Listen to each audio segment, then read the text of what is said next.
lam oki Machina Waibda Kuki Kukilen Yaukre Hairi.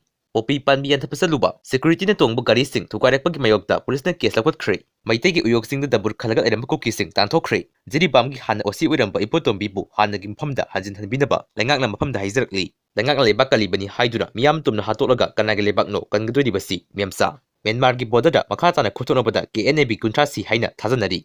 Mizoram ga Manipur ka Paunaba Kuki sing Keron Balambi Sembalo Duna, Gari Lantok Asin Tokre. Houzik Kuki WhatsApp group to Haribasi. Myanmarda Zang Post Hana KNA Bina Arambadu, Amuk, KNA Bina Control Tore, Narang Ear Stractor Roktuna, KNA Bi Hum Hatkiba Pamduni, Ear Stractor Rokpadagi, Santok Lubani, Houzik Jackson Balebtree, Maitegi posting, Yamna, Jacksona, Gata Rokaleba Ui, Bunker Pazana site, Maite posting, Attack Tautrigada, Hana Kwasilagani, Gari Gumbat no make up Nabada, Maite Pabada Traga dead body Leragadi, Indian Armina Sinabida U Haida, I could get body the Mata Supang Day, Zang Haribat location asi Miautik Hydra Meptia Ribasigi Manungdani, Tamu district Manungsali Haina, Idunitona, Tamakibani. PSSigi Makatara Poina, Posamatanga Miamasiata Uzake, Soaking News Port KNAB, Kasin Stated Training Tauraba Matung, Kasin Independent Army KIA Gimakada Tabuk Tauraba, Manipuragi KNAB Sing, KIA Kim Tadutuna Central Nakpada, KIA Tanduna Paraga, KNAB Kadar Kara Hat Krihidi. KNAB trainee 800 Lehobugi Manungda, Kadar Satruk Uni, Kasin State Ki Bamo Haiba, Myanmar Sina, Border Mayada, Myanmar Military Junta Lan Thoknabada Sikhre,